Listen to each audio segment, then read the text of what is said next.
Good evening, friends. I hope you're well. Wherever you're tuning in from, I hope that you're having a good time all together in your Connect groups. We're going to spend a little time this evening considering together Jesus' deep feelings about death. John chapter 11 is a very, very well-known passage that can help us tremendously to get around or get past some of the cold, pragmatic theology that we can sometimes get stuck with that prevents us from engaging properly and emotionally with the realities of the broken world that we're in. So it's worth, if you haven't already, pausing and reading that passage, John chapter 11, probably right up to verse 44, to set the scene for what we're going to talk about for a moment. Sometimes, our theology, I fear, can be a little bit cold. We're so caught up in the beautiful realities of God's sovereignty, his power, the fact that he is over everything and outside of so much of what we experience, that we can forget his heart, which is so tender and so engaged and so up close with what we experience. And having that view of God as somewhat detached, and because he's in control, perhaps somewhat just cold, can also create really harmful pressures on us, particularly I think in our Western modern church tradition. It can create pressures on us to be kind of pragmatic, always looking at the bigger picture, always trying to look on the bright side and say, well, there's eternity and there's, transformation is coming. So don't be too caught up in the grief. Don't grieve too hard. Don't take this or that loss too hard, because there's a bigger picture and everything is going to be transformed one day.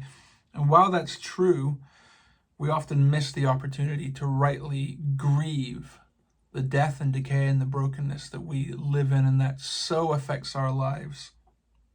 And in doing so, we miss out actually an opportunity to agree with God about his feelings about these things, and to declare that these things are not the way the world is meant to be, and it's not the way it's always going to be.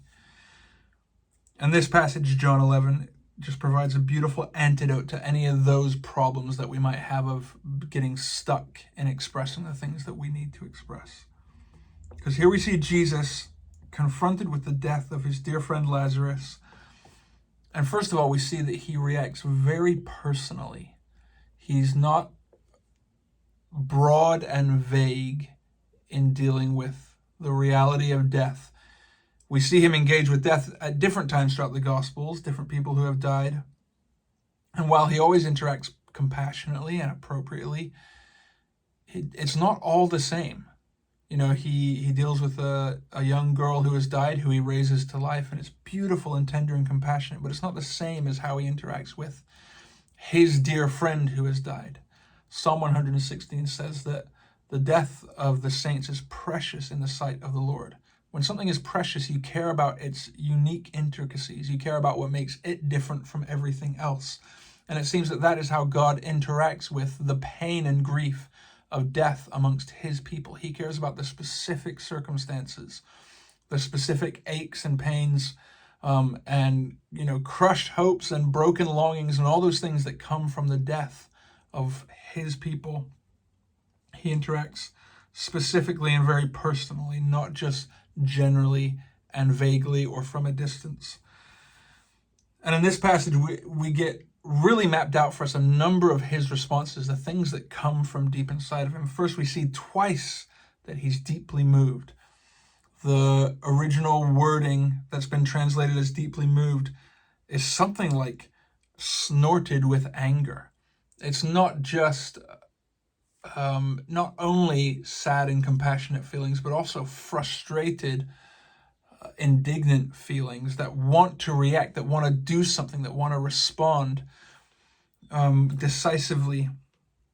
And this is wonderfully comforting. God is not just distantly sad about death. He's indignant about it. It cuts across his intentions for his creation and what he looks forward to building in eternity, a world without death of any kind that he longs for from the depths of his heart.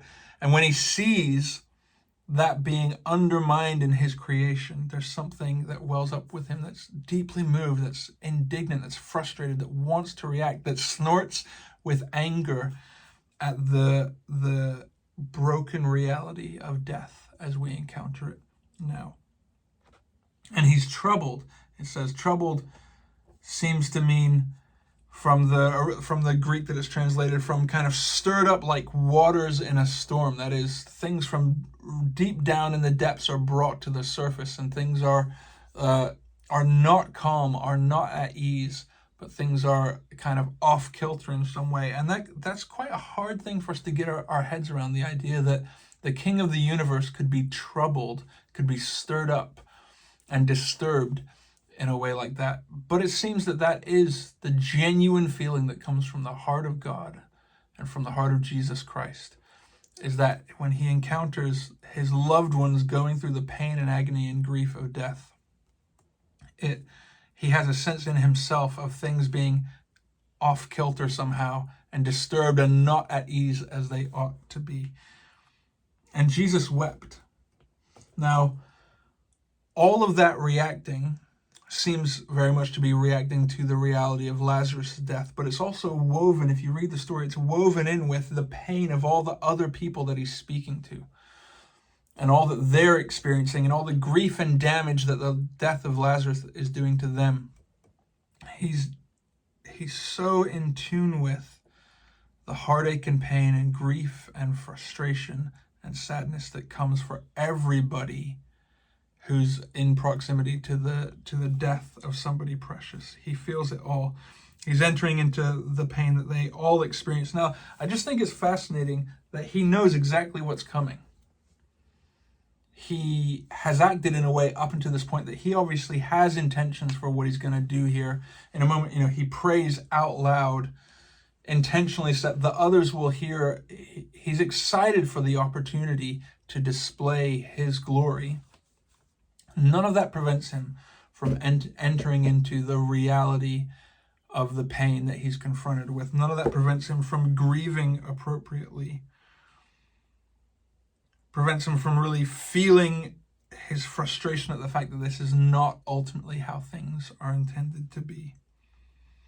And I think that as we see Jesus express his deep frustration, his troubled heart, and his grief at death, I think that there's a freedom for us to receive that can say, just because we know that things are going to get better one day, we know that things will not always be as they are, we know there is an answer, we know God is sovereign, we know that he will make everything new, that shouldn't stop us here and now from rightly grieving and aching and weeping and expressing frustration and indignation at the realities of the brokenness of life that we're in. This can instruct us wonderfully for how to process pain together as a church.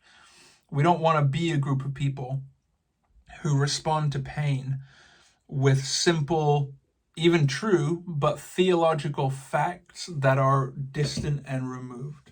That's not the way we want to interact with each other's pain. There are precious moments, privileged moments as a church where we get to see each other's pain in very raw ways. And we can learn from our big brother and King Jesus, not to just say, oh, well, don't worry, it's all going to be better one day, or don't worry, God has a plan, or cheer up and chin up because this is all going to be different eventually. That's not the immediate response called for in moments of death and decay, where things are so visibly broken. Actually, the first appropriate response is to grieve and be frustrated and to feel it jarring against what we were created for, and to say this is not the way that it is meant to be.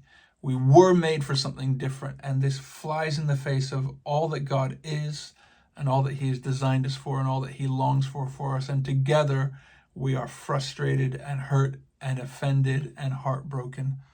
That's a healthy thing for us to do together. We need to follow Jesus' example of making place for lamentation. And moments when precious members of our family die, of our church family, and our biological families die, those are great moments to pause and do this together and say, even though I know the resurrection is coming, Jesus says in this passage, I am the resurrection and the life. It could not be more real and more tangible in this passage that greater, more beautiful realities are coming, even though we know that is all coming.